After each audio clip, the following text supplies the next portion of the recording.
Well, tell me when we're live. Okay. Greetings, everybody. This is Simon Winter. I am the Executive Director of the Syngenta Foundation for Sustainable Agriculture.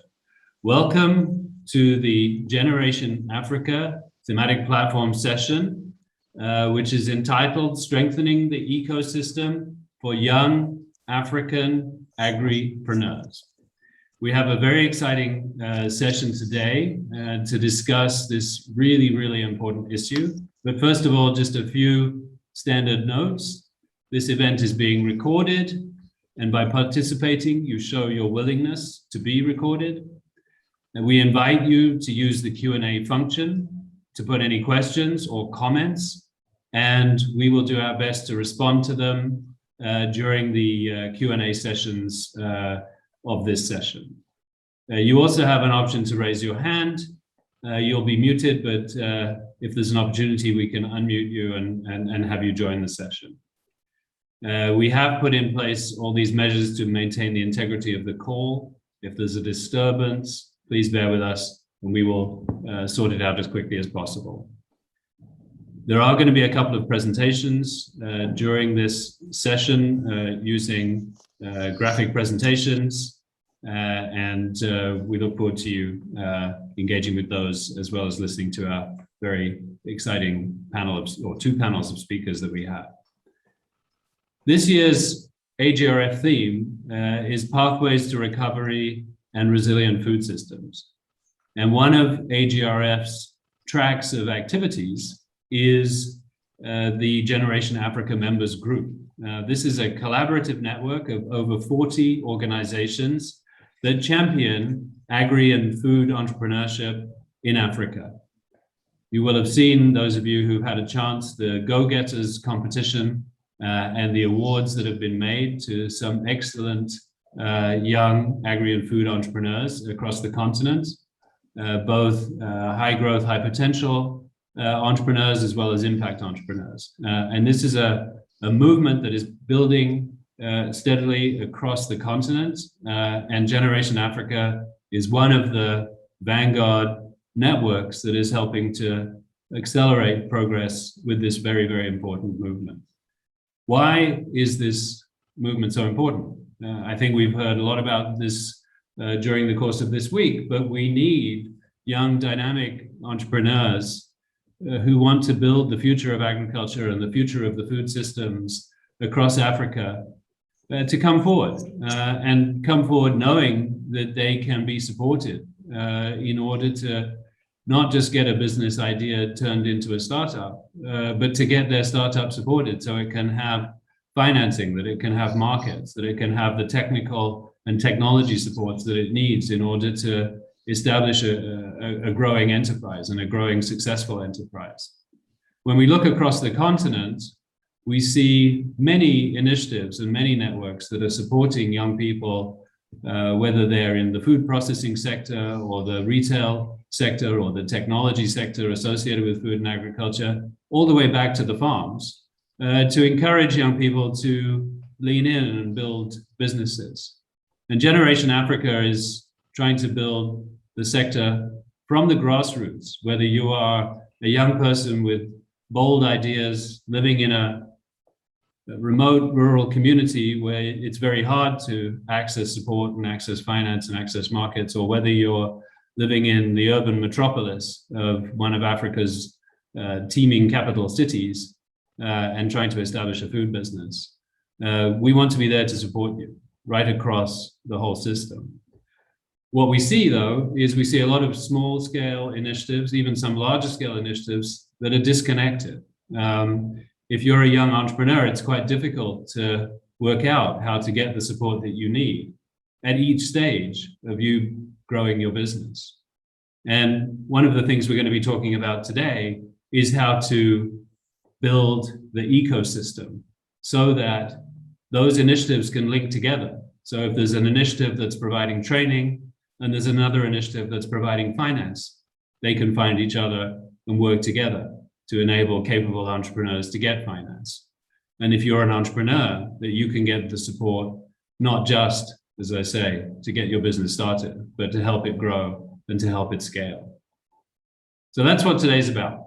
We're going to have two panels. The first panel is going to be listening to some report back from an experiment we've been conducting in Senegal to develop an ecosystem development framework, a way of being able to bring all the knowledge, all the data, and all the intelligence about what's happening in a country ecosystem together, so that those initiatives can work together, the government can really understand where there are gaps in the ecosystem and lean in, as much as the private sector and as much as development agencies.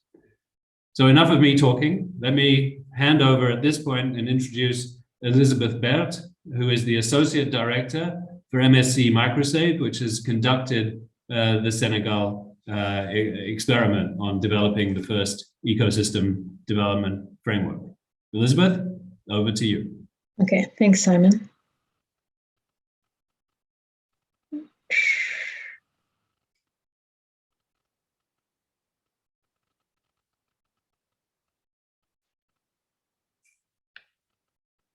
Okay, good morning, afternoon, and evening, everyone. Microsave Consulting recently had the pleasure to work with the Generation Africa team to expand upon their efforts to develop an ecosystem development framework. And today I'll be sharing some of the results of what we're testing this tool in Senegal.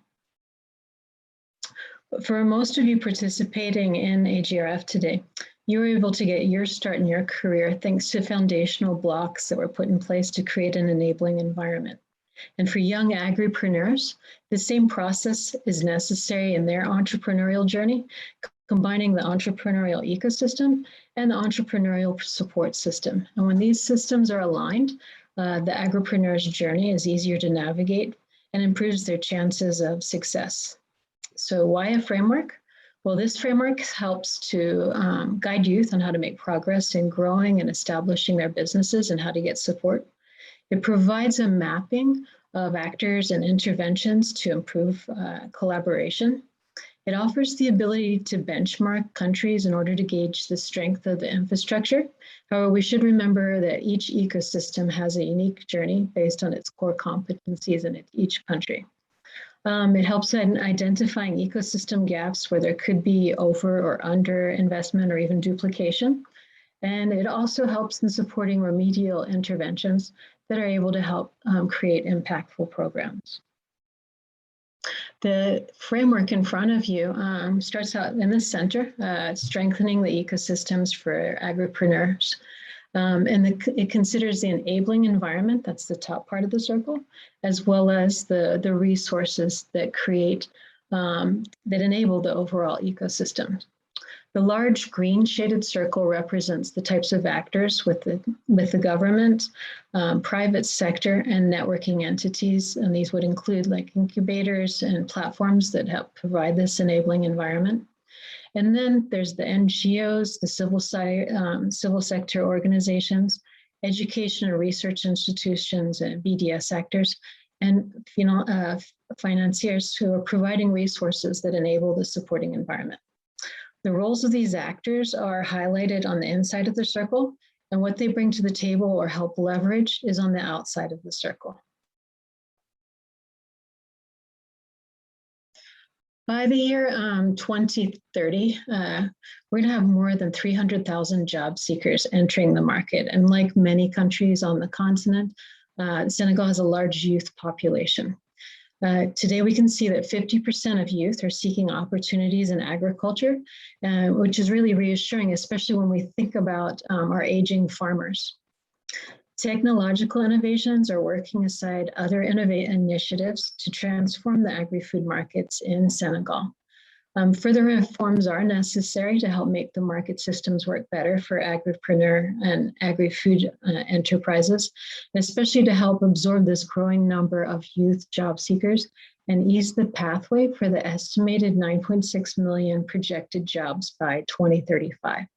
Some of the ideas around reforms could include streamlining cross-border trade policies and regional relations, promoting technological innovations such as online agricultural platforms that ease market access to smallholders, improving infrastructure to help reduce losses and increase opportunities for conservation and value addition through processing, and then developing and popularizing climate change adaptations. Senegal's Plan Emergent is a strategy that's aiming to help increase the growth rate by 7% and maintain this level over 10 years. Agriculture and agribusiness are priority productive sectors, and the government most recently announced the creation of an $841 million fund that has programs of boosting youth recruitment into public service and funding for entrepreneurs. Some of these funds will be used for nanocredit, and the government's commitment to support young people is unprecedented. However, there are challenges. Many youth don't possess the skills for employment, and young entrepreneurs often face the challenges of limited resources and business networks. The lack of agricultural data limits decision-making capacity of producers, market actors, and decision makers alike. And the current level of agricultural related education, training, research, and extension is insufficient to meet the needs of entrepreneurs and employers. And there's generally a low awareness of the existence of available trainings in the market. Only 3% of the working population has a vocational or a technical diploma. In addition, rural areas have less than 10% of vocational training centers. The president has asked to speed up the creation of 45 district vocational training centers and 45 youth and citizenship centers. With the implementation of the Plan Emergent, agricultural production has increased and the country has diversified its horticultural exports. The Senegalese agri-food sectors comprise of many micro and small family businesses and agricultural processing cooperatives. And unsurprisingly, access to finance is a significant issue. Key challenges that can make banks and other credit institutions reluctant to offer financial support include the size of the enterprises, weakness of their development perspectives, the legal constraints of the status of producer cooperatives, the absence of guarantee organizations, poor organizations of the actors, and oftentimes the insufficient profitability of firms. Lastly, active participation in youth and governance and social dialogues still remains limited in Senegal. However, there was recently a national council created, and there are only a handful of organizations today that are active in representing the interest of rural youth. You can see we've got a lot of actors, and with greater collaboration amongst these actors and enhancing some business environment changes, that could really help improve the opportunities for young entrepreneurs. Youth and women face additional difficulties in accessing financial services and resources, such as access to land, credit, and social capital. Success stories, as we know, play a key role in inspiring youth to explore agripreneurship. And young women in Senegal in rural areas are more underprivileged than their male counterparts. This is due to their generally lower level of education, which is attributed to local customs and their heavy involvement in housework. Kadi, pictured here, is from Dakar, and she received training from the Natal and Mbe program from USAID's Feed the Future.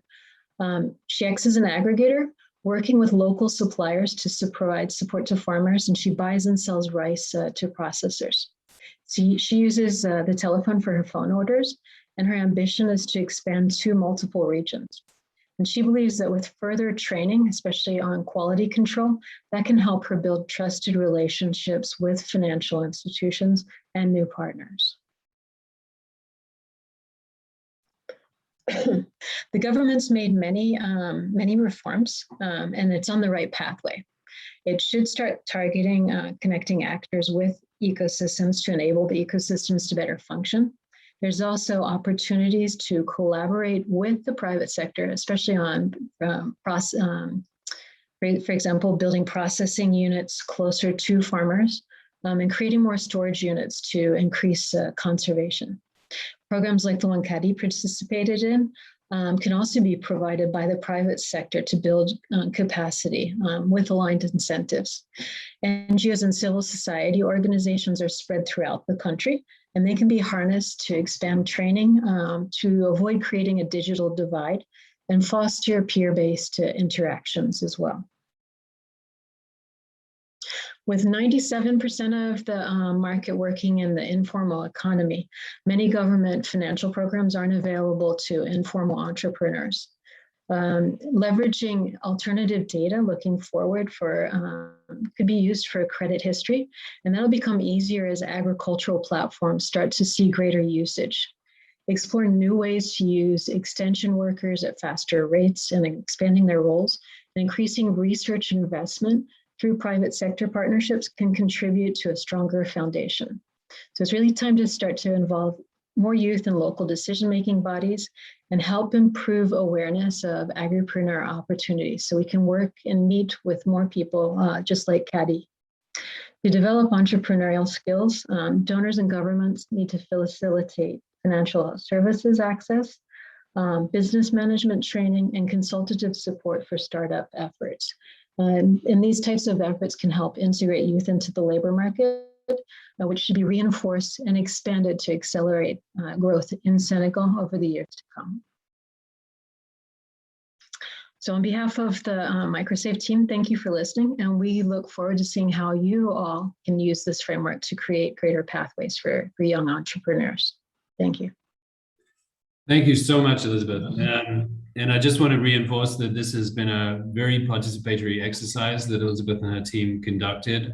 We've had rounds of feedback locally, and we're eagerly excited to see how local stakeholders within Senegal now engage with the framework in the future. Just to pull out a few things, I think one of the things is that Elizabeth mentioned that's really important is that these frameworks have to respond to needs of young people. This is not about pushing new interventions. It's really about responding to those needs and those demands of young people who want to establish their own startups and their own growing businesses right across the ecosystem, from the production side or enabling production by supplying new inputs or new machinery services or new digital services to farmers, all the way through to food processing and food retailing. Secondly, the idea is to take this framework forward into an annual review so that this isn't just a one-time exercise, but it becomes a living tool that enables the ecosystem to be strengthened over time and reviewed in a participatory way by all interested stakeholders, including, of course, most importantly, young people themselves. Thirdly, we want to really continue to develop this tool. This was really the first exercise. I think MSC Microsafe have done a terrific job, but clearly it's just the beginning, and we need to continue learning about how to make these tools as effective as possible. And then, of course, we want to see it used. We want to see it enabling new actions, new connections across the ecosystem of all those hundreds and thousands of organizations that are interested in this space. And then particularly working with the government to address gaps where the ecosystem is weakest and so on. So really moving those kind of, let's say, the measurements up from red to green right across the ecosystem. So now we're going to turn to our first panel, and our first speaker is Donald Brown. Donald, please put your video on. He is the Associate Vice President for the Program Management Department at IFAD, the International Fund for Agriculture Development, based in Rome. And Donald, my questions for you are, what does IFAD see as the main elements of a strong agri-food entrepreneurship development ecosystem? And how do we make sure that that ecosystem enables the most remote and vulnerable people with good potential to benefit from it? Over to you, Donald. Thanks very much, Simon, and good morning to everyone. And thanks to Microsafe for that interesting presentation. I'm pleased to be here. I suppose, and you sort of set it up a little bit in your question, for IFAD, and I think more generally for us in Africa, is how do you ensure these opportunities really get to those those people, youth who are not immediately sort of gifted with the training, the education, the access to formal financial systems, and ensuring therefore that growth is that sort of access is inclusive and really brings in those that I would say are on the edge of the formal sector or in the informal sector. I mean, it's great to see some of the winners of the prizes this week, and we also support, for example, Hello Tractor. I think, many of the youth have this lack of access to really the productive assets such as water, land, etc., extension services, but also have this lack of access to finance, to other side of things. So if we're really going to include them, we need to ensure that we find innovative ways, particularly to bring in the youth in the informal sector. I mean, we know that, for example, 2/3 of trade across borders in Africa is in the informal sector. So how do we really encourage the informal sector into this system? And I would just like to sort of focus on sort of 4 or 5 key areas.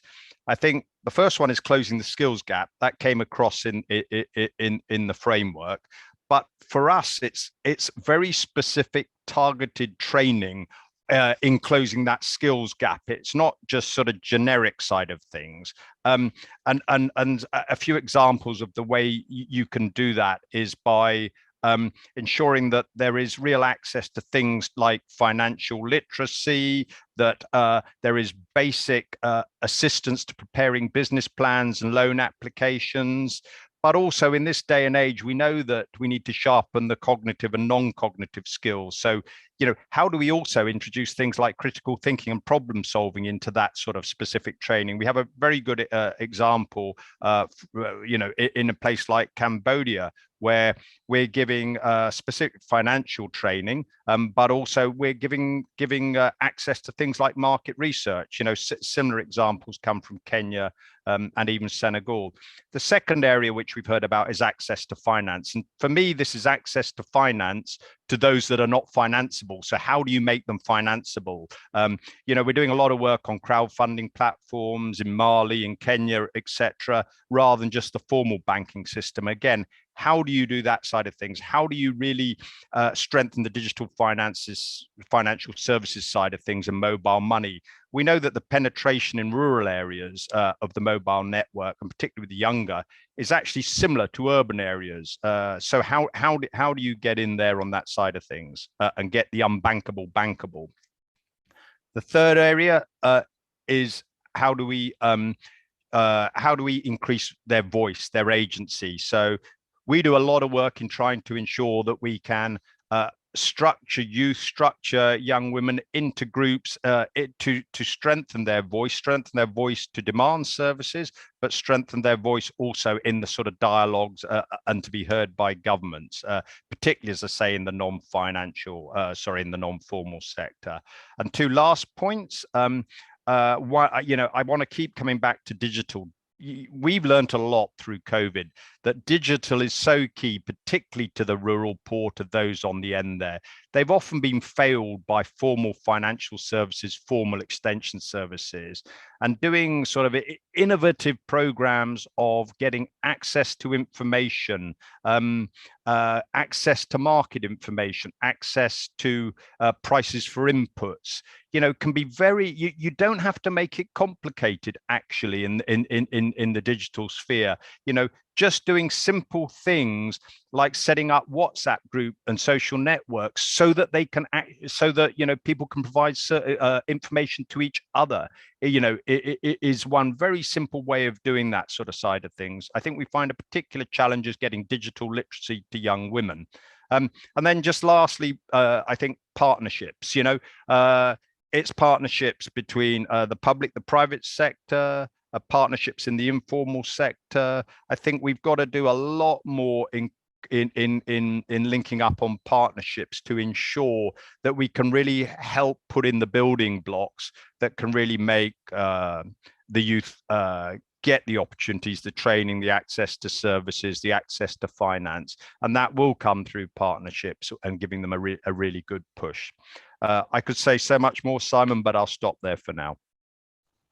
Wonderful. Thanks, Donald. You've given us some great thought starters about areas of the ecosystem that can be strengthened. And I believe IFAD has a lot of really good experience and examples that can be brought in as we apply this tool and then look to strengthen it in particular areas. And I was particularly pleased to hear you mention about the digital literacy for young women, because I think that this ecosystem, it needs to be especially attuned to inviting and then enabling and supporting young women entrepreneurs to be successful. Again, whether it's in the most remote rural areas and the most informal sectors, or even in urban areas where they can still often be very disadvantaged. So, and then the underlying point you're making about formalizing the informal in appropriate ways that enable young people to be successful as they venture forward into the formalized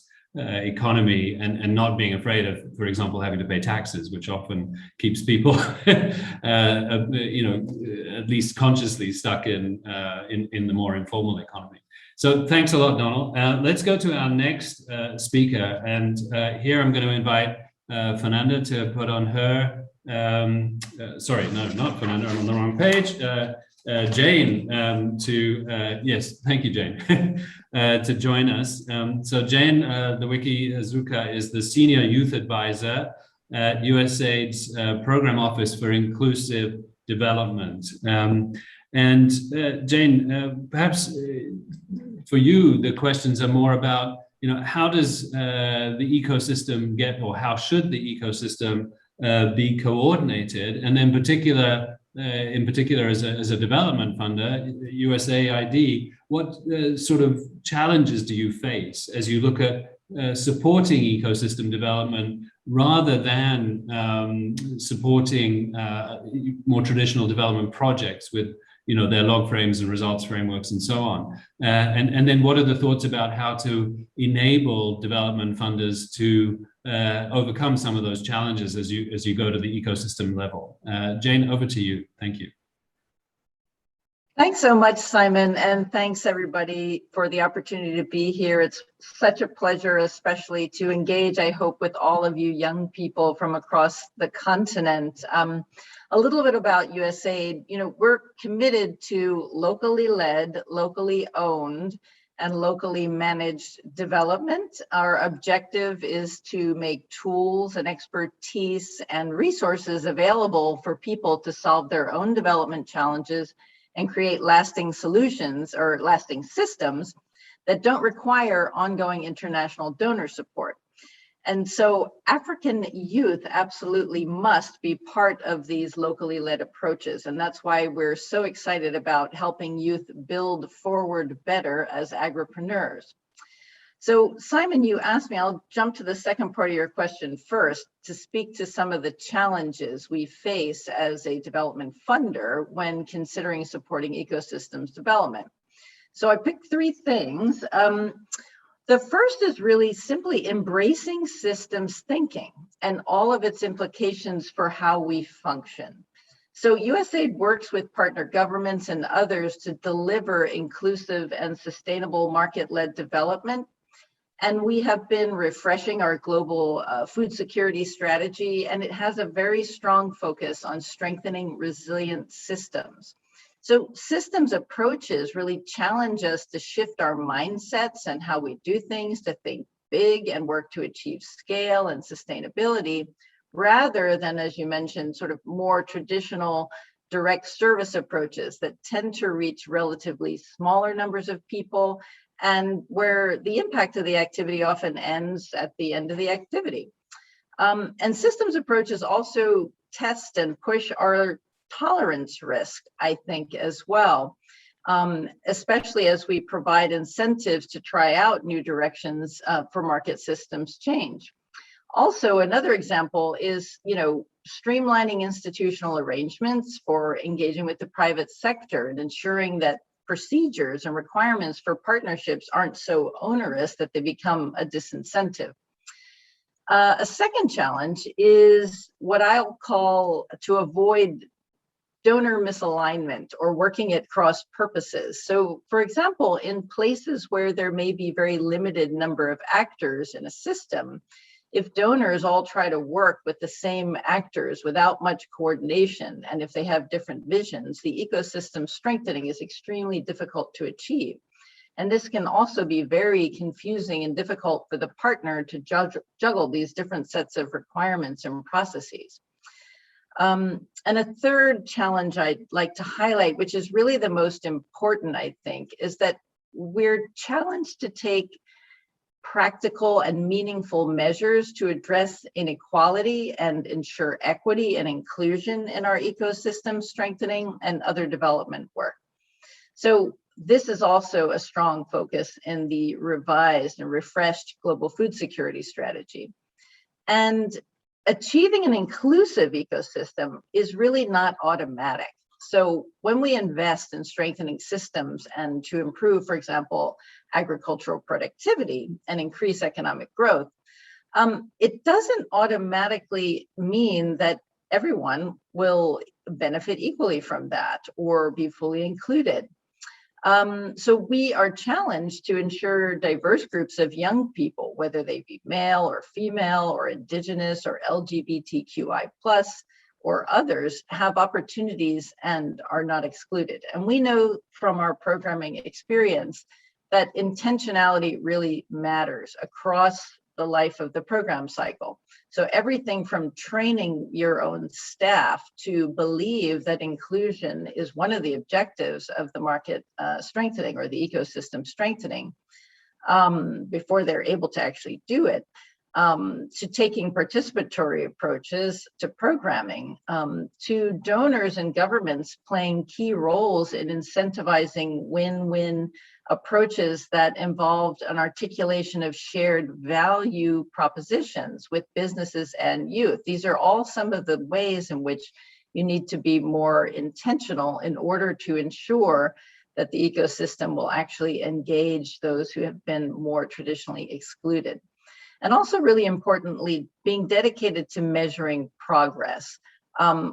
There is some more experience on including, for example, women, but less so, I think, when it comes to including youth and different groups of youth.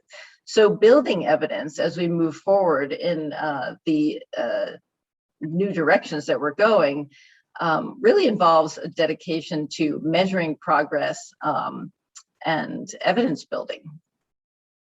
And last but not least, when it comes to the issue of inclusive systems strengthening, we need to be ready to anticipate and address unintended consequences as systems shift and become more inclusive and power structures change. So those are some of the things that we are thinking through as we approach our partnerships. When it comes to the coordination, ecosystems are inherently about independence, and there is interdependence. There's a little joke inside USAID where if we try to get an answer to something, sometimes we say, always it depends for the AID. And that is something that's really important that has been mentioned, is that the locally led approaches are very context specific. Governance structures, the roles of governments are incredibly important to achieve a desired equilibrium for the supply and demand of goods and services in ways that engage civil society and excluded groups, and ensure also that the private sector plays fairly to achieve a well-balanced and sustainable ecosystem. Over to you. Thank you. Great. Thank you so much, Jane. That was very, very insightful and frankly, very encouraging to hear that a major development agency like USAID is really, wrestling with these very challenging issues of how do you bring systems thinking to systems action. And I really appreciated your point about intentionality matters. I think this picks up again on what Donald was talking about earlier as well, that we can't just assume that an intervention is going to be able to reach the most disadvantaged or the most challenged. That there has to be intentionality about reaching out to them. And your point about diversity and inclusion is not just about women, I think, is a point well taken, and one certainly that we endorse it at our foundation very well as well. So I think lots of lessons there. And finally, I think your point about the government has to play a major role in the coordination, but we can't always assume that we need to leave it to the government. And we really need to understand in each particular context, who needs to then be working with the government in terms of that overall coordination. So lots of really good points there. We're going to go to our next speaker now, and I'm going to invite Eric Onchonga to join us. Eric, please put your camera on. Eric is the founder of Agri-Hub and is one of the finalists from the Go Getters competition from 2020. And Eric, welcome. For me, my question for you is, when we ask entrepreneurs, what do you need? Most of the time we hear, well, we need financing. We need growth capital, we need working capital, and so on. And of course, that's almost a truism. But actually, in order to get the financing, entrepreneurs need some other things as well. So for you, what are the top 3 non-financial things that you think young agri-food entrepreneurs need support with in order to grow their businesses? Over to you, Eric. Thank you so much, Simon. It's very true. I think one of those things that every young entrepreneur, whenever they're asked what do you need for you to push on your agenda, of course, financing is always the top of the agenda.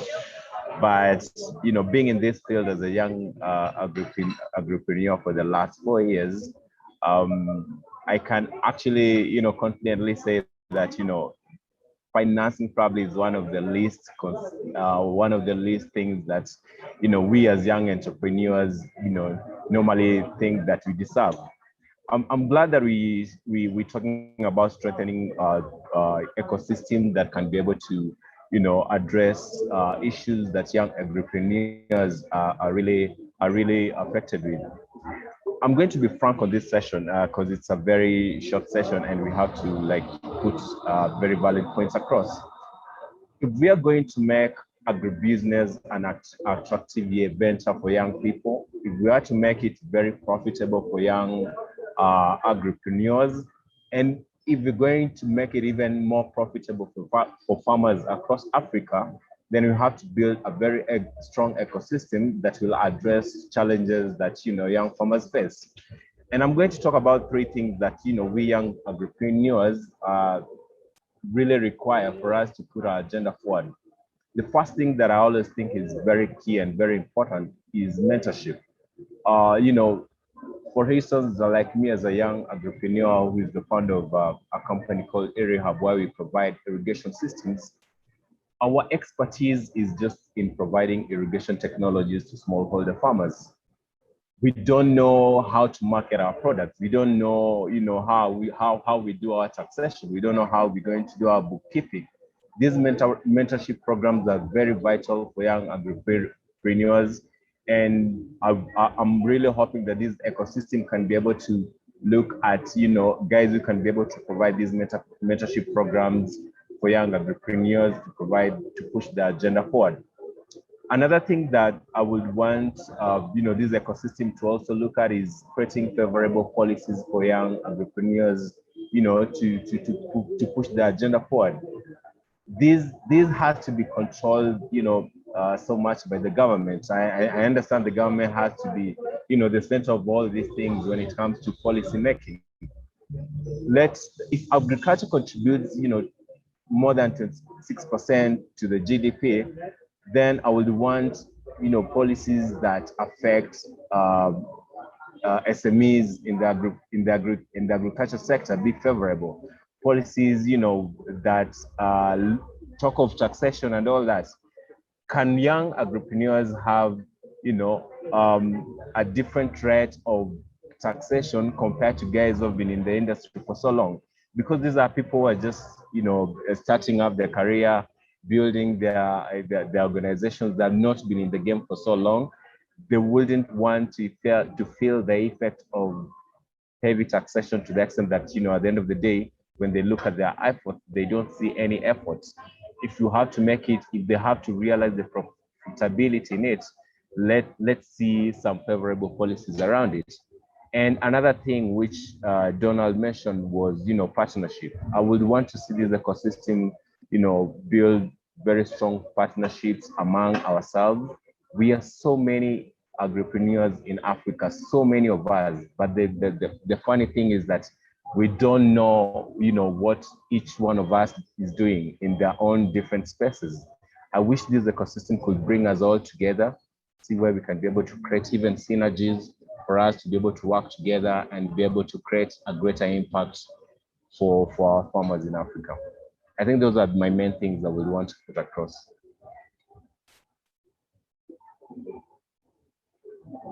Fantastic. That is really terrific, Eric.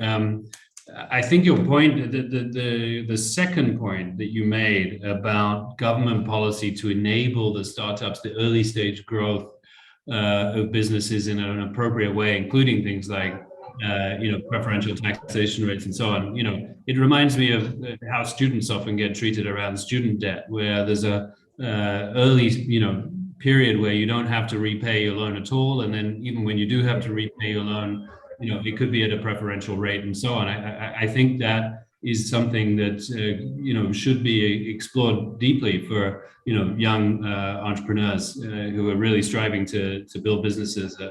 I think that's a really excellent point, and your other points are well taken as well, Eric. So hopefully we'll pick up on some of those in due course. Next speaker is Edson Mpisi. Edson is the Chief Financial Economist and Coordinator for the African Development Bank of the Enable Youth Program. And my questions for you, Edson, are, okay, so we just talked about other things apart from financing, but financing is important. And the African Development Bank is a financial institution. You do a lot of work on financial sector development. So what are some of the concrete initiatives that you think are the best practices in order to enable young agri-entrepreneurs to get financing? Over to you, Edson. Thank you very much, Simon and colleagues. It really is a pleasure for me to be here representing the bank in this important session of Generation Africa. I'd like to share a few thoughts on what are some of the best practices, to support the financial sector, especially as relates to young agripreneurs. Obviously, the bank is a multilateral institution, and we have been working traditionally, working on financing, governments and big business. However, with this new approach to youth entrepreneurship, we've been coming up, with new programs, new activities, but we're fairly young in this area of working with SMEs and financing, youth. However, there are a number of initiatives in the bank, some which work through the public sector side, others which work through the private sector side. And in this case, since we are focusing more on the agriculture sector, I'll discuss more the initiative of Enable Youth, which is part of the bank. It's one of the flagships under the Jobs for Youth in Africa strategy and the Feed Africa strategy to empower youth, at all levels of the agricultural value chain, to support them, to run their own businesses. Now, in terms of how Enable Youth works, obviously it's a broad program that provides some of the activities, some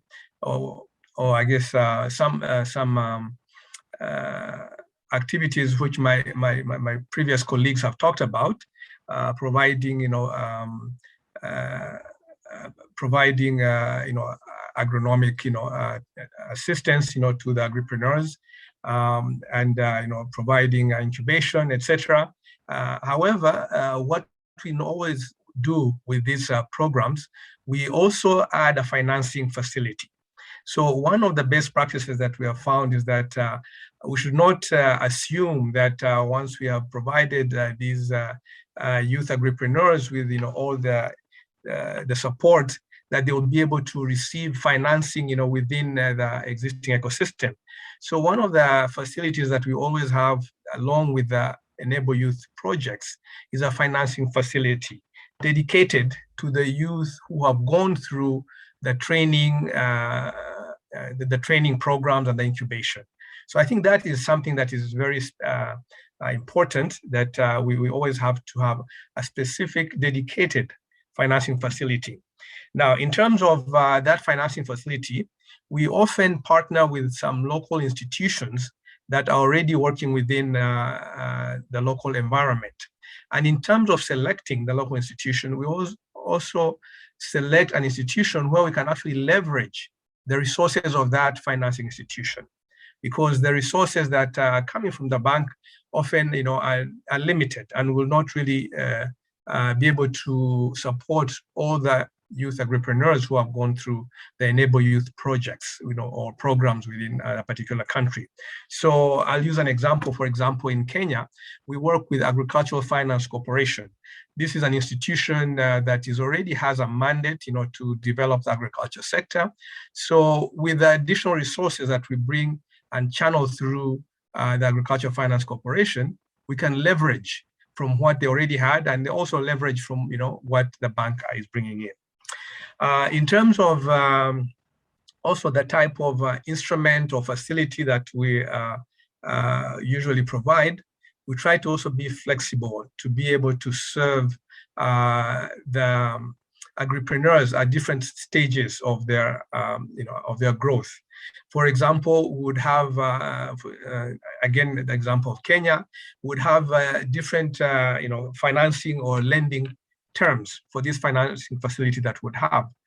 For those that, for the agripreneurs that already maybe are advanced, a bit more mature, they would get terms that are, maybe closer to the market rate.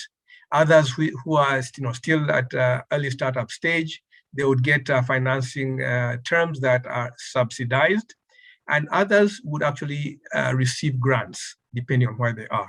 So it's important to have somehow tailored facilities or terms to the different entrepreneurs. The other activity that we also usually, or tools that we usually use, are guarantees. So working through local financial institutions, again, there's the use of guarantees. However, again here, one good practice we have found that these guarantees need to be tailored to that particular value chain or particular service that the entrepreneur is using. For example, somebody who's in primary production of a crop, whether it is sugarcane that lasts 18 months before before harvest. So that would need to have some kind of tailored type of guarantee instrument, as opposed to somebody who is leasing tractors, for example. So that, I think, is something that is very important to look at within the ecosystem. Another important best practice is the use of digital. Many of my colleagues, before me have mentioned the importance of digital.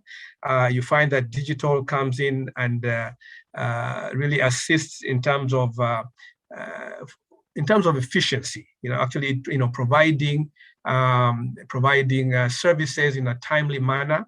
So within the financial sector as well, there's a greater use of financial, or rather of digital services. For example, on insurance, using data and technology-led solutions that reduce the costs and the time, for verifications and payouts. Yeah, so for both, for guarantees, for insurance, you find that the use of digital is growing, day by day, not only in the production aspects, but also it has become, very, very important in the financial sector as well. Now, one more point on that my colleagues have also mentioned is on partnerships. I think partnerships is key because we work in different spaces.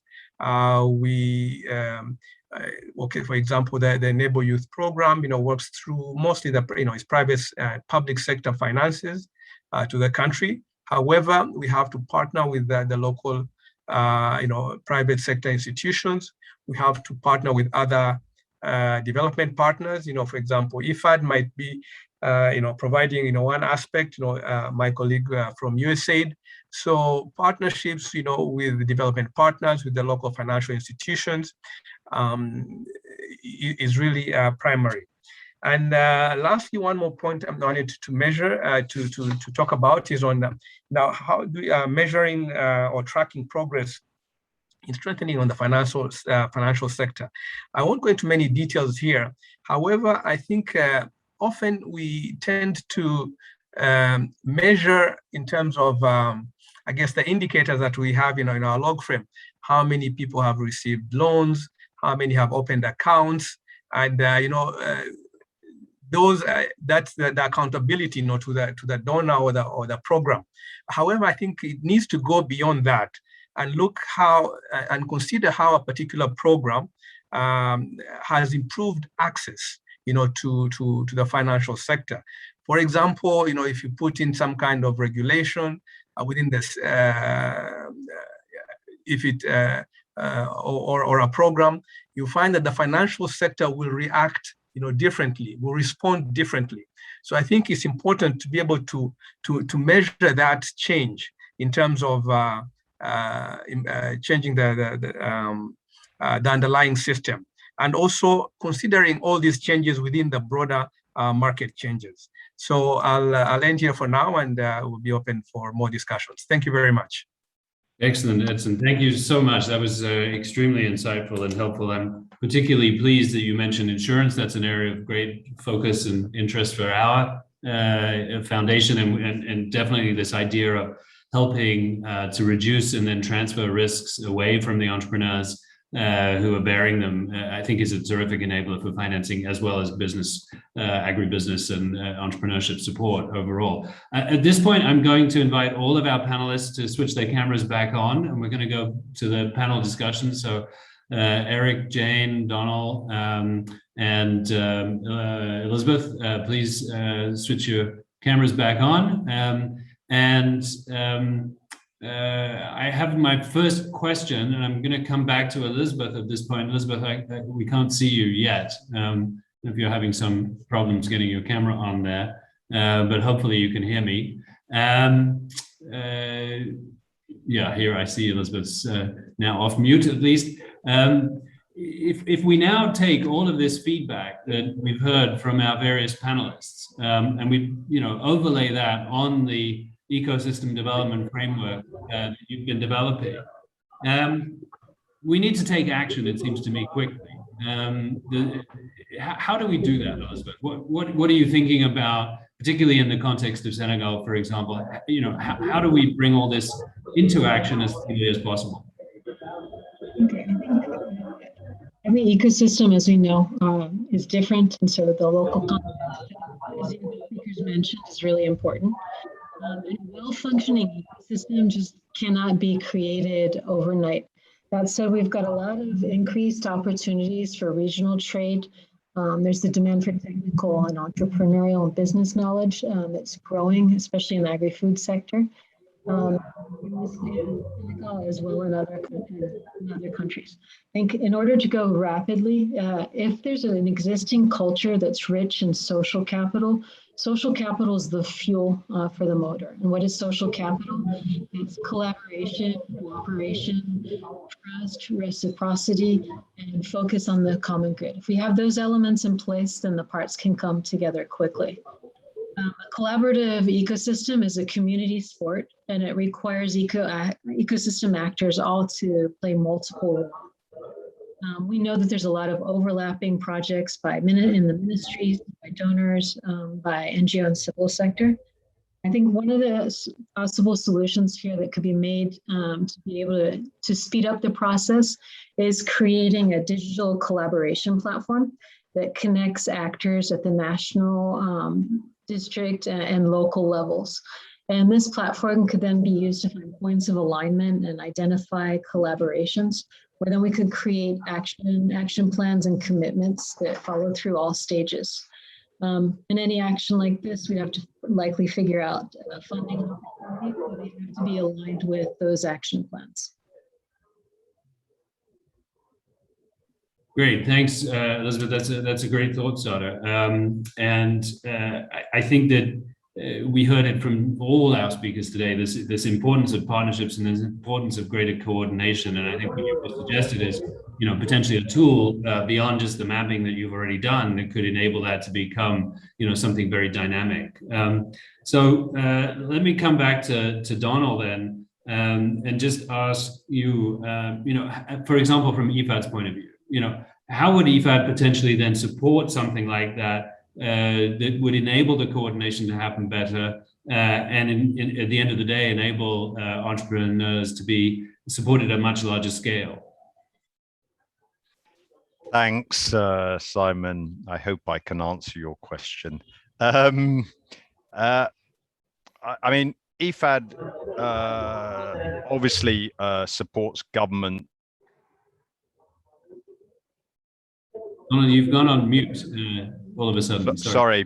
IFAD clearly works through and supports governments, but we also do a lot of work directly with youth forums, with farmer organizations, and within indigenous peoples forums, for example. So I think one of the ways for IFAD is to try and help join up the conversations and ensure that we support bringing in the voices into, whether it's the national dialogues or into the government policy making, the sort of points Eric was bringing up, so that we get a really full conversation that addresses the needs. I mean, I'm particularly concerned because, our experience is, the agricultural sector and many of the opportunities are in this informal side of things, or even if it's formal, the youth entrepreneurs just do not have the access to the tools needed. And so you have to bring that in. But I really liked Eric's point as well. And one of the things, as I said in one of our examples, is how do you organize entrepreneurs to learn and to network with each other? And as I say, some of the really simple things we found are just things like actually setting up WhatsApp group networks where people can just trade that information. Actually, a youth entrepreneur somewhere has found out something that's really, really useful to someone else. And the other point I just really wanted to, in this partnership side of things and how it scales up, is also this point on mentorship that Eric made. What we're finding, for example, in our work in Nigeria, is how do you connect university graduates to provide mentorship in business training, literacy, etc. And again, how can governments support and formalize these sort of arrangements? For me, we have to really think out of the box and formalize the informal in terms of getting that real specific, unique, tailored support, be it financial, be it mentorship or otherwise, to scale up. If we don't do that, we're not going to be able to scale up. Great, thanks, Donald. We look forward to IFAD leaning in on some of those specific issues with governments that you already have partnerships. Maybe Senegal's a starting point. I want to come to Eric again, and Eric, you made some terrific points. One of the observations I've had over the many years I've been involved in trying to stimulate entrepreneurship in Africa is culturally often there's a hesitation to fail. Failure is seen somehow as culturally disappointing, and that becomes a challenge often to young entrepreneurs, and I think particularly for women entrepreneurs as well. What thoughts do you have, Eric, about how to perhaps leverage these networks that everybody's talking about, peer groups and so on, to create a space where people will take more risk and not fear failure, but see failure as a growth opportunity and something to learn from? Hey, thanks, Simon. There's a very brilliant question. Failure is one of those things that we young entrepreneurs really need to embrace, and that's why it's very important for us to build this ecosystem that will bring us together, even in very simple things like WhatsApp groups, where Donald was mentioning. We're able to share our stories. We're able to encourage each other. We're able to understand what are you doing, what is it that we can help you with. Once we have those groups and once we have those communications and all that, we're able to encourage each other and everything. COVID really came and interrupted everything so badly. So many SMEs have gone down, so many have not been able to recover. So even the mental health for these agripreneurs is very important. And that's one of the things that, we should also look at, nurturing these guys and be able to just paying attention to their mental health and see, where are they at the moment? What is it that they're doing that, they will need a little bit push. So once we build those kind of partnerships and everything, then we interact together in such forums, like even in WhatsApp groups, we're able to share our stories and everything, encourage each other. And it's very important for us to understand that, accepting failure is a possibility as well before you even begin to go into, business. It's a mindset that we all need to have and be able to understand that, a failure is a possibility, and it doesn't mean that, everything is all gone once you fail once. Yeah. May I jump in, Simon, and add a donor perspective on that one too? I feel, we need to also be supportive of the process that Eric is describing that young people go through. And I think from a donor perspective, we need to recognize that failure is part and it's inherent to the entrepreneurial process. And so, we do engage in adaptive management. And I think we need to do more and even better at anticipating and making space for failure and iteration and trying again as part of the processes of programming and partnerships that we set up. And I think that would also ease some of that pressure and alleviate some of that risk within that support system. Yeah, I think that's an excellent point. I think both of you made excellent points, and particularly to your last point, I think coming back to the ecosystem framework, Jane, this idea that the framework itself holds that space for learning, for failure, for adaptation, and so on, I think is particularly important. My last question for this session, before we move to the next panel, is one that came in from the audience, and it comes back to the issue of women-led SMEs. And how to really address their needs, particularly on financial literacy and financing and market access.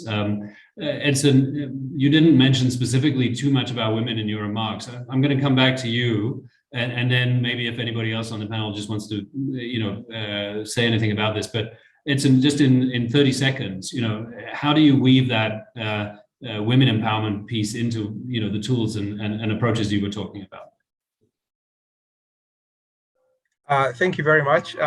Yes, I think the issue of encouraging more women to as entrepreneurs has to be taken in a special case. I'll use the example of Enable Youth.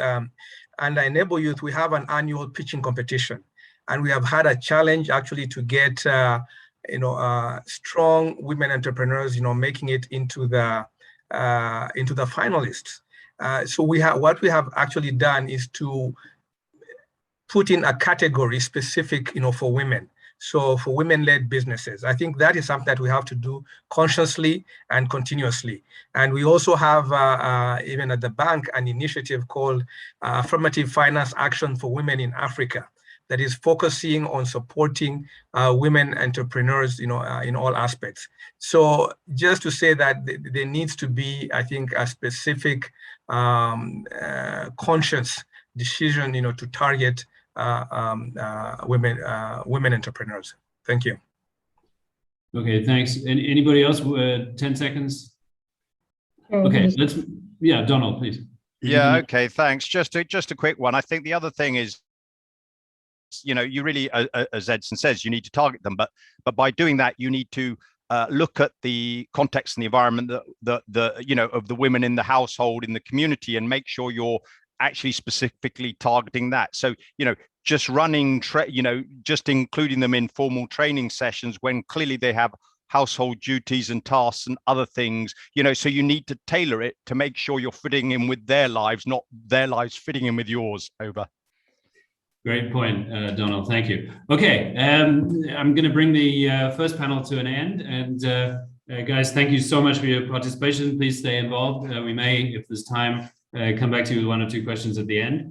Let's move to the second session. The second session is about what's happened over the last 18 months with the COVID pandemic and the crisis, and the mental health issues have come up already, I think, in this discussion. But one of the great things about Generation Africa is it has a huge social network of supporters, but also of entrepreneurs themselves. And we're going to go now to the 2021 Go-Getters annual survey, which leveraged that network to get insights about what's happening in the lives of young agri and food entrepreneurs. So it's my great pleasure now to introduce the head of Generation Africa, Dixon Naftali. And Dixon is going to now go through a short presentation for us on the feedback that came from this annual survey. Dixon, over to you. Thank you. Thank you, Simon, and thanks so much for great moderation on that first iteration. So mine is to quickly give you some highlights of this survey that we did. So last year, 2020 was the year that the COVID-19 pandemic introduced the world to conditions that challenged the existence of businesses generally. Most businesses struggled and others closed. It became clear that the world would need to do things differently for these businesses to survive. Now, this year, 2021, has become a year of rebuilding and refocusing business strategies for resilience. And so from April this year to May, Generation Africa conducted this survey from a good group of 200 young entrepreneurs, 280 from 27 African countries, where 30% were female and 44% of these respondents were below 30 years of age. And from these results, we are now starting to utilize the findings to develop interventions to help this sector to rebuild the businesses, and basically working with these entrepreneurs on their journey that stalled during the pandemic. So the goal is to create an enabling environment for young entrepreneurs to recover, build or rebuild resilient businesses, and hopefully be better prepared and withstand the shocks in the future. So some very quick highlights of the findings are 92% of the respondents reported that they were adversely affected by the pandemic. 56% of the businesses were unable to meet their financial obligations. This includes payment of loans, payment of suppliers, payment of their own staff. And 46% of them responded to say that they were forced to close their businesses, with half of these diversifying to other businesses. The main leading constraints being access to customers and increased cost of doing business. Most businesses reinvented their market approach to digital by utilizing the different social media sites to access the customers. 34% of the youth believe that flexible financial instrument is most crucial for their rebuilding process. And the others believe that support services and coaching will also enable them to rebuild resilient businesses. Finance as an incentive was seen as crucial in the long-term strategy for enabling the youth to participate in the food systems by creating sustainable, resilient businesses. A small number of them, though, believe that changes in policy can help them. But one big unexpected result was that 98% of the surveyed group said that they experienced unsettling emotions ranging from frustration to helplessness. So while many people focused on the business side of things, most respondents noted that there is lack of support that address psychological and emotional resilience, leading to an adverse impact on the mental health. So in a nutshell, the survey clearly indicated an urgent need for holistic support of young entrepreneurs in the agri-food sector, And so since the pandemic, the agripreneurs are still busy trying to rebuild their businesses and in some cases their lives. I'll stop there for now to allow the panel to discuss in the interest of time. Thank you all for listening, and over back to you, Simon. Great, Dixon. Thank you so much. And I think what you've shared is just, evidence that by bringing the full network of those organizations, those individuals together, especially the young entrepreneurs, there's so much learning that can happen that's really hard to do when you're just looking, at individual programs and individual entrepreneurs and their journeys and so on, much as that's also very important. So let's now invite our first speaker for this panel. Mrs. Fernanda Lopez-Larsen is the Executive Vice President for Asia and Africa at Yara International. Welcome, Fernanda. My first question for you is, what type of support, in your experience, do young entrepreneurs in Africa's agri-food sector need to enable them to rebuild and deal with some of the challenges that we've just heard about from Dixon? Thank you.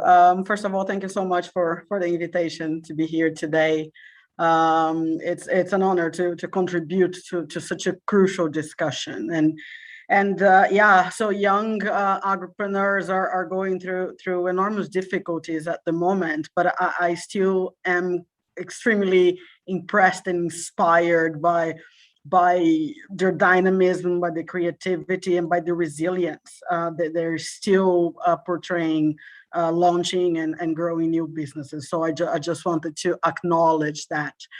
I am not a young agripreneur, so I am a Generation X, and my generation is the one today holding leadership positions both in the public and in the private sectors.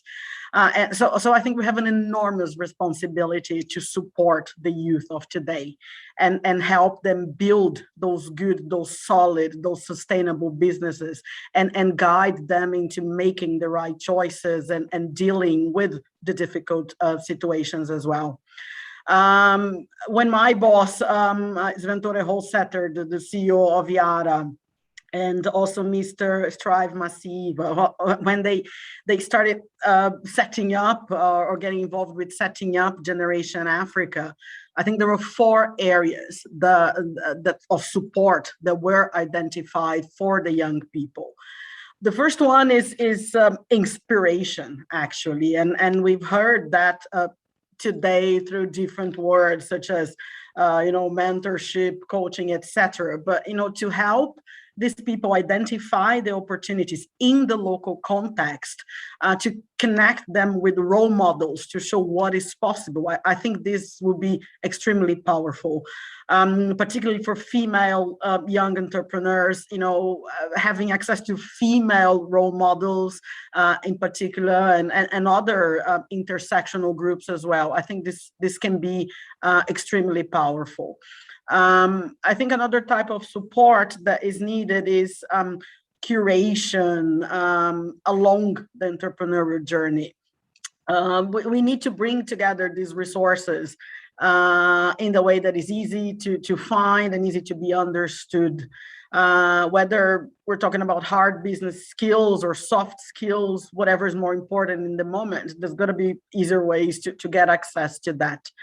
And I think it's really critical to adapt also the support to the current context, right? And I think the Go Getters annual survey, was very clear in that. So I think it was really interesting also in the previous panel to see all the learnings that we were able to make, in Senegal when we focus on one country and understood the specific needs of that country. There is an urgent need for support groups, for counseling, for coaching, mental health support, as has been mentioned before, because this pandemic has shaken the whole world. Advocacy remains very important as one support pillar.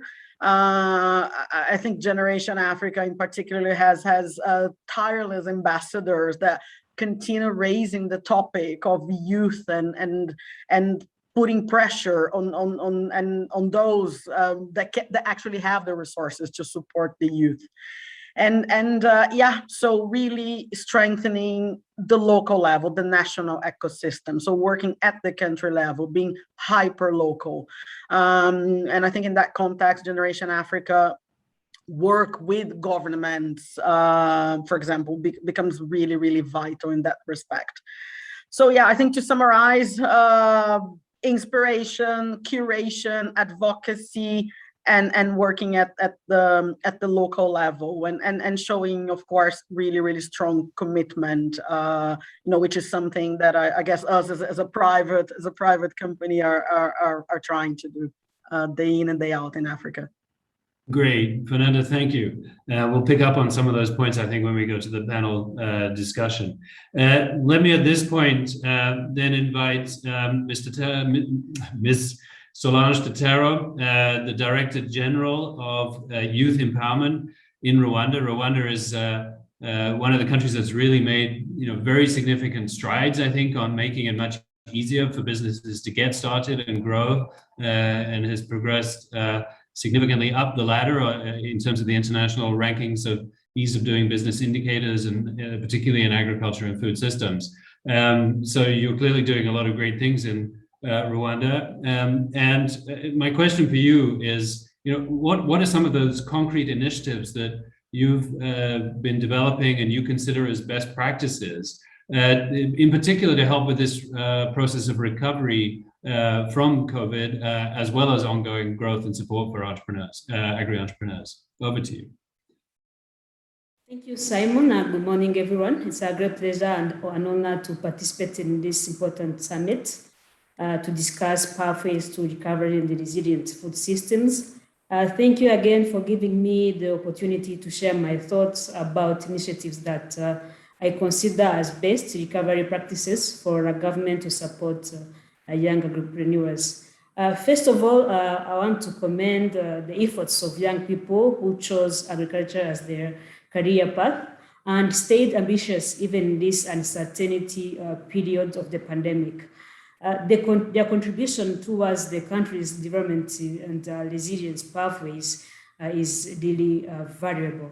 And I want to highlight the fact that all over the globe, and particularly across the African continent, policymakers always urge youth to join the agriculture sector because this sector, though sometimes underrated, is the backbone of our existence.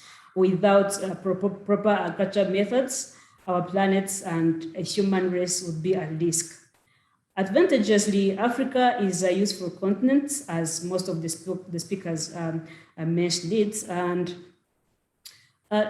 these young people are the potential and the energy to sustainable development, and they are the drivers of today's and future economy. It is hence very important to mobilize them, upskill them, incentivize them to lead the agricultural transformation journey that Africa has embarked on. In many countries of Africa, agriculture employs a high number of population, but especially young people. However, most of them are involved into smallholder farming done in a traditional way. Today, already existing challenges have been exacerbated by pandemic. It is now necessary than ever that governments invest in diverse and tailored efforts, policies, and strategies to revamp this vital sector. Shifting the paradigm, Africa has to think of how agriculture can be reinvented, modernized, digitalized, and market-oriented, but most importantly, how can it be made more attractive and profitable to the youth? Coming back to the case of Rwanda, we have more than 60% of young people who depend on agriculture to make their daily living. So the country sees it imperative to support this cohort of young people to make the best out of this sector. In this regard, the government has enabled the environment to attract more actors and investors, especially from the private sector, and to participate in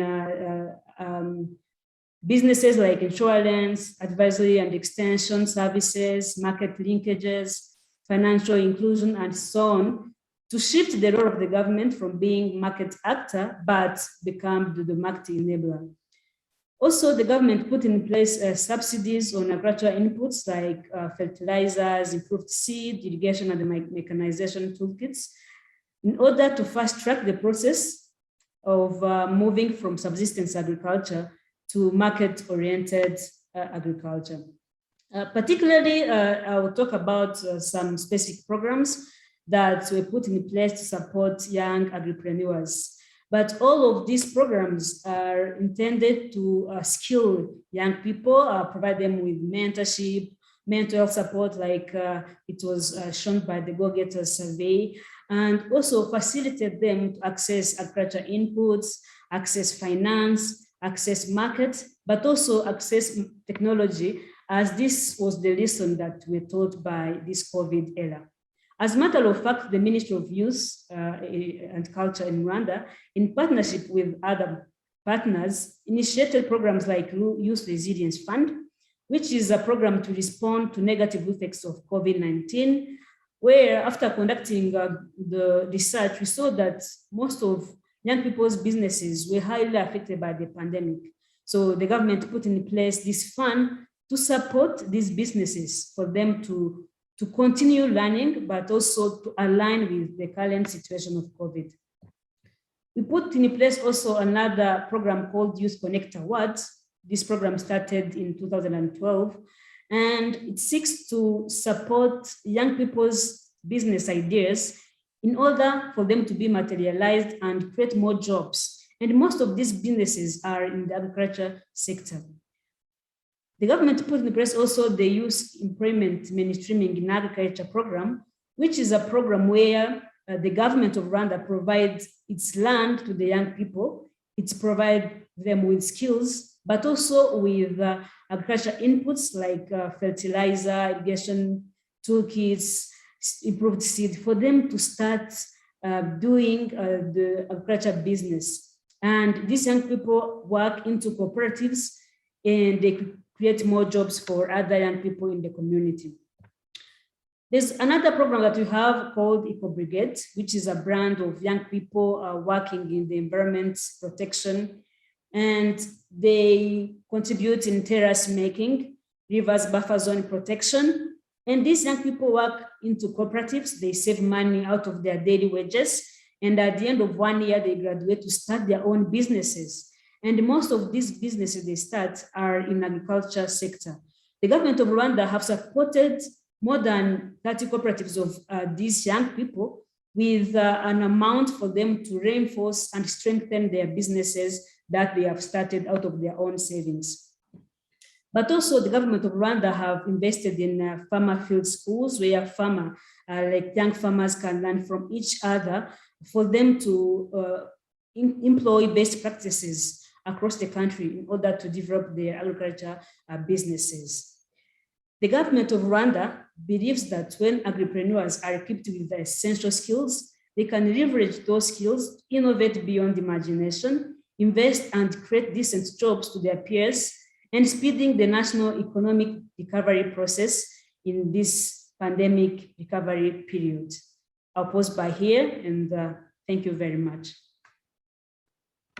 Wonderful, thank you so much. And it's great to hear the dynamism and the energy from the Rwandan government around helping young people not only deal with the stresses and calamities that have come with the pandemic, but and to become more resilient, but also to continue their growth pathways in their enterprise building. And you mentioned, I think, which is particularly interesting, it's not just about individual entrepreneurs, but it's also about entrepreneurs coming together in groups, in cooperatives, and working with each other to build more collective businesses as well. That's something I think that we shouldn't forget about in this discussion. Our next speaker is Pierre Ferrari. He's the president and chief executive for Heifer International.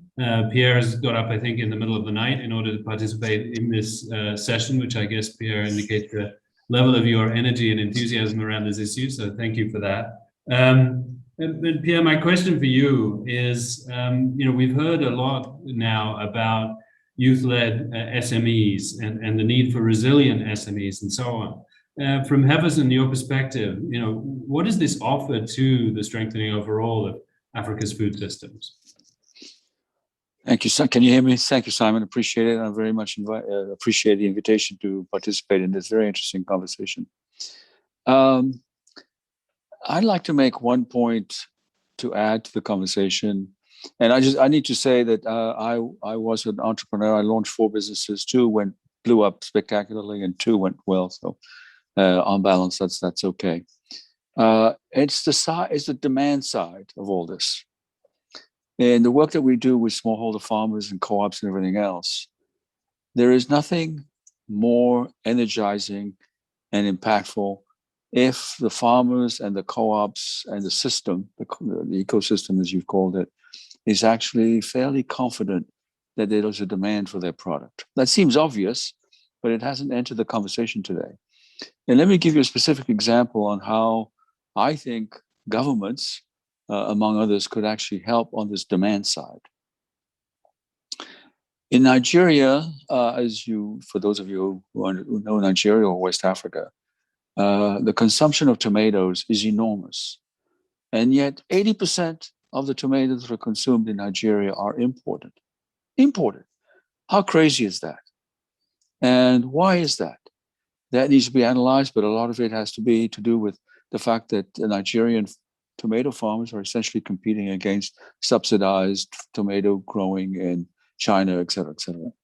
What can government do to stop that and actually provide protection so that the demand for tomatoes grown by Nigerians can grow very rapidly? If that is done, if indeed there are import duties, and I'll talk a little bit about that, import duties that allow for the demand side of tomato growing to be less risky, I think you will see an explosion in entrepreneurial activity in Nigeria.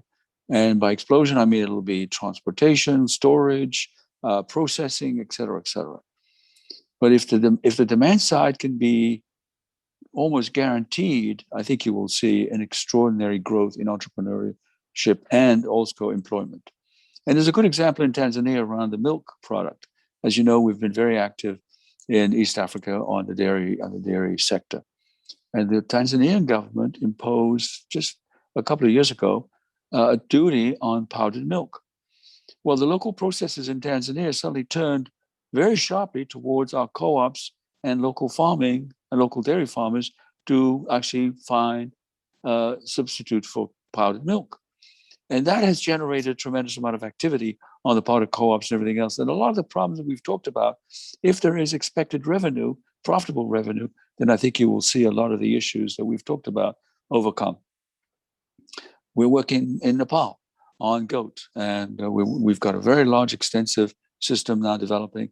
But it really took off when the government of Nepal imposed duties, constraints to the importation of goats from India, to the point now that the Nepalese are actually building processing plants, abattoirs for Nepalese grown goats. So I would just leave perhaps a slightly controversial note that perhaps Africa needs to go back to an economic idea that was very popular in the 60s, 70s, and 80s, which has to do with import substitution. The move towards open borders and the Washington consensus has not been good for Africa. We need to go back. And for those of you who are interested in economic history, you might want to go back and have a look at the South Korean experience, where the South Korean government back in the 50s and 60s, and actually Heffa was part of that, actually protected the agricultural sector through this infant industry kind of point of view. It did very well, in fact, to the point where it generated the savings required for economic development, industrial development, which of course South Korea has done an incredible job at.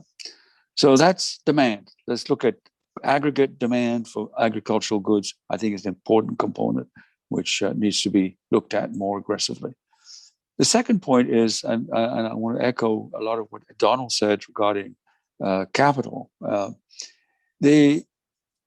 of the biggest issues we've met in deploying capital into the smallholder farmers and the system is that the mindset for capital deployment is still very much in line with the way Wall Street thinks about investments. And I think that's just we think it's completely inappropriate. We need to think of new ways of deploying capital, blended capital.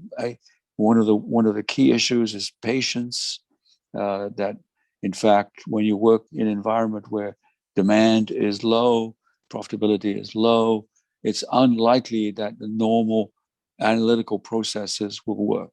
And that's, and it's usually defined as it's too risky. It is too risky if you use that mindset. We use a very different mindset now. We use a very human-centered development kind of approach on deploying capital to the right people. And the most extraordinary thing to me in absorbing the capital flows into entrepreneurial situations or opportunities is how we celebrate, the development communities, celebrate entrepreneurship, but don't provide the capital. And there's examples, and Hello Tractor is actually an example of that, and others. There's a huge amount of celebrations and congratulations and prizes given at conferences, but when the follow-up has been very, very unimpressed. So those are the 2 points I would make, is that demand side needs to be thought about very carefully on an aggregate scale. And the second thing is that the mindset required to deploy capital has to change. Excellent. Thanks, Pierre. I particularly resonate with your first point about demand. I think that's a really excellent point. And I think it's a question that I want to actually throw back to Solange from the Rwandan government side, which is, to respond directly to this point about, and Solange Fernanda, please put your cameras back on as we just briefly have a bit of Q&A here. As the Rwandan government thinks about how to do demand stimulation, both perhaps domestically, but also supporting regional trade opportunities that might be attractive for Rwandese entrepreneurs. How do you think about that? What role can the government play from your point of view? Thank you, Simon. That's a very good question. Actually, creating the demand on the market is very critical, because if we are mobilizing young people to join the agribusiness sector, we have to create for them the opportunities to make a lot of profit out of this sector. So that's why the government of Rwanda has invested in efforts to market the initiatives and products that are made in Rwanda. I think most of you probably are aware of the Visit Rwanda. That's where the government is marketing the tourism sector. But also we have another campaign to market the Made in Rwanda products, where entrepreneurs, both in agriculture but other sectors, can put on the global market their products and have that brand of Made in Rwanda with the high quality. They can tap into global opportunities. But also the government mobilized the Rwandan people to buy Made in Rwanda products in order to support the business, especially for young agripreneurs. We also have every year the exhibition where young people can exhibit their products, and even the new startups can present their products and make them known on the market. Thank you. Great, thank you. Those are obviously very important issues. I think there's a lot more to be done, and hopefully this agri-entrepreneurship development framework for the ecosystem can also then highlight maybe other areas where demand creation could be very helpful and could be needed. One of the things, I'm not sure how aware you are, but one of the things that we want to do from the Generation Africa side is bring this ecosystem development framework to Rwanda next. And work with you and your colleagues on mapping this in Rwanda to help you as on the government side to identify further gaps and opportunities. So we look forward to that very much. I want to come back to Fernanda quickly on how the private sector can particularly lean in. You gave us some examples in your introductory remarks about particularly helping on the curation side to support entrepreneurs on their journey. But just picking up on Pierre's point about capital, especially from a large multinational like Yara, how does a big corporation like that help on the creative side of financing? Yeah, absolutely. I think for me the key is actually technology, to connect all those players in this ecosystem. So and at the end of the day, provide to the farmer everything that he or she needs. And I think here the private sector can contribute so much because we work so much on innovation. We can transfer knowledge. We deal with data governance topics. So I really think we can kind of help accelerate the transformation of rural Africa. But I think we need to work much closer with all other sectors. I still feel that there are still barriers, bureaucracies, skepticism in some locations. The lack of infrastructure, is an issue, and that disincentivizes, I have to be honest, private enterprise sometimes to operate in some regions. So I think that cooperation with the public sector in particular is very good, or is very necessary. Sorry.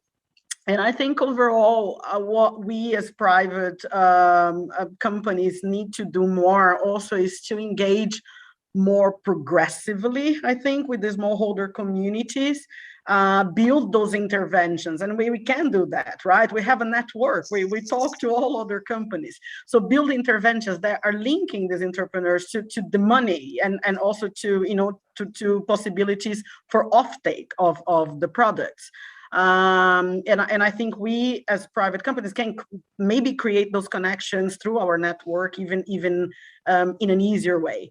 One example, for example, that we have in Yara is now we have this platform called Africa Connect, where we are connecting with 4,000 retailers and 2 million farmers in Tanzania and Kenya. So it's an ecosystem solution that is trying to do exactly that curation. So bringing together several digital services, sources of knowledge to farmers, opening up, access to inputs, to service, to finance, to insurance, etc. So I think we need to see much more of that. As I said, I really believe that technology is the key enabler here to resolve these issues. At least that's the journey that we are taking in Yara through technology, for sure. Excellent. Thanks, Fernandez, so much. And let me just give a shout out perhaps to another of these kind of, let's say, platforms which could be leveraged into the ecosystem, especially to support youth entrepreneurs, which is a collaboration that Yara and our foundation and Syngenta are involved in, the Farm to Market Alliance in East Africa as well. These types of platforms, I think, provide a great opportunity then to overlay exactly what you're talking about. So thanks to this panel. I'm afraid we have to now move into the wrap up for this session. We have about 6 minutes left. So I'm going to invite all the panelists, including the panelists from the first session, just to say one thought in 30 seconds or less. What is the most important thing that you think needs to be done next in order to strengthen the youth agri-entrepreneurship ecosystem? And let's go back to Elizabeth first, and then I'll just call on each of you in turn. Okay, this isn't the most important, but I think coming back to sharing success stories to provide inspiration for others. Women can hear this. Women are often using WhatsApp on the vocal part of it. So being able to share those messages so that they can hear there's been failures, there's been successes, and inspire them for the next round of agripreneurs. Great, thanks, Elizabeth. Donald. Thanks. Almost building a bit on that, really. For me, it's putting the youth entrepreneurs at the center of all this. It's not being done to them, it's listening to them. And it's that point about joining them up as much as us joining ourselves up. And I'll be just cheeky. One last thing. We haven't talked about green jobs, but I think if we're starting to look to the future, there's meant to be 60 million new jobs in the green economy. What's that mean for this conversation? Maybe next year's one. Great. Thanks, Donald. Jane? I like the idea of focusing on demand, the demand side for my selection. And when it comes to looking at the education and skills development opportunities that have been mentioned, keeping a very careful eye on whether they're actually leading to employment opportunities and or whether they're leading to displacement opportunities rather than new job creation. And also whether we can think about diversification of education products and services that are sort of more sustainably demanded and supplied to really support young people across the ecosystem. Thanks. Great. Thanks. Eric? Yeah, so I'm gonna say this last thing on behalf of so many young entrepreneurs out here. We're so passionate about what you're doing. We have incredible energy to make this work, not only for our businesses, but to also, the farmers that we interact with every single day. My one request is that I want all the stakeholders who made this summit possible, and all the ones that are in this part of the conversation, I want you to pay more attention to us. I understand you've been paying attention to us, previously, but I just want you to pay a little bit more attention.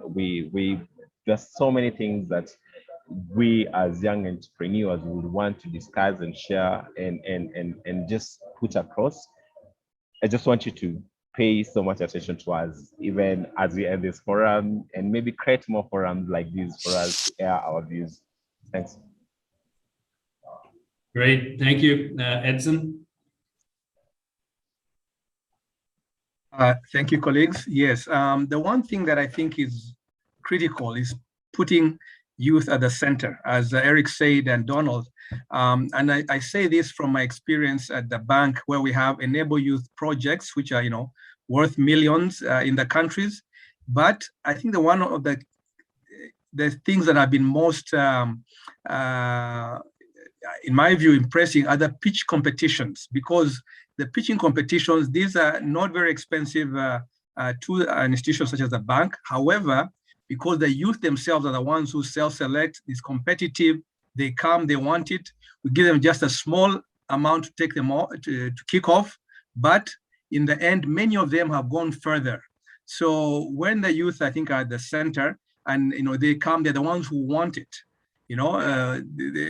They come for the competitions, they compete, they get a small amount, to kick them off. And in the end, they take off. So I think that is something that's very important. But I think for ourselves as well, we need to have a follow-up on those who have actually made it. We haven't done it so well so far, but follow them up 2, 3, 4, 5 years. Those who have gone through those pitching competitions. Thank you. Thanks, Edson. And for our most recent panel, 10 seconds each. Fernanda. Yeah, so I concur to everything that's been said. So I don't want to repeat anything. So I would go then with, I think, role modeling. So exposing these young entrepreneurs to role models, share stories, the good ones, but also the failure stories, right? And show to them that even the big companies of today, they started failing sometimes. I think we need to build that resilience in them. Thanks, Fernanda. Solange? Simon, 10 seconds, I'll say keeping partnership, and not working in silos, not duplicate efforts, but working together. Thank you. Fantastic. Thank you. Pierre? I believe in the creativity and energy of the African youth. And I think if we can produce or generate demand through import substitution and government support, a lot of what we've talked about will be solved. And I think this analysis of this, I think it's a real shame at how much Africa imports of its food. It's actually absurd. Okay, thank you. Very clear call to action there. So let me thank all of our audience for participating today in this extremely stimulating and insightful discussion. I'm going to try and wrap up with just a few closing remarks. And for me, I always like alliteration. So I have a number of I words here that I want to summarize through. So I think one of the things that we heard loud and clear is we need to be inquiring. We need to be having young entrepreneurs at the center and inquiring of them what their needs are and how to support them, not just to get started, but on their growth journeys. We need to be inclusive. Donald made this shout out right at the beginning. We need to be including marginalized people, different cultural groups, women and other diverse individuals in this whole ecosystem approach. And we need to be leveraging inspiration. That came through loud and clear, both inspiration about how to overcome failure, as well as to learn from success, and both at the individual entrepreneur as well as we try and strengthen the ecosystem overall and learn about how to do that. We need to be creating interconnections and partnerships across the ecosystem. We need to be strengthening the collaboration, and I firmly believe that this starting point we've made with the ecosystem development framework is a great baseline from which to build, and then to build the digital enablers that can strengthen the ecosystem, as well as working closely with government and other stakeholders to align on where the gaps in the ecosystem are and how to strengthen those, bringing the voices of entrepreneurs themselves in, and then creating the interconnections also with mentors and other supporters. We need insight. We need data to be generated about how the progression of the ecosystem strengthening and all the individual programs and supports are working, and then looking at how to use that data to generate lessons learned and provide opportunities for growth and strengthening.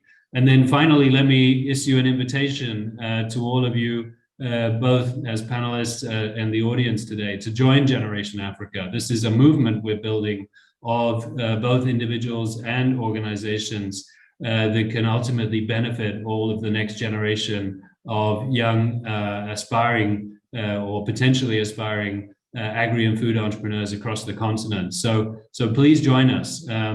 Please come and develop your own ecosystem development framework in your country as well, and we'll be here to support you. So with that, let me close what has been a terrific discussion. Thank you all again, and on to the next session at AGRF this year.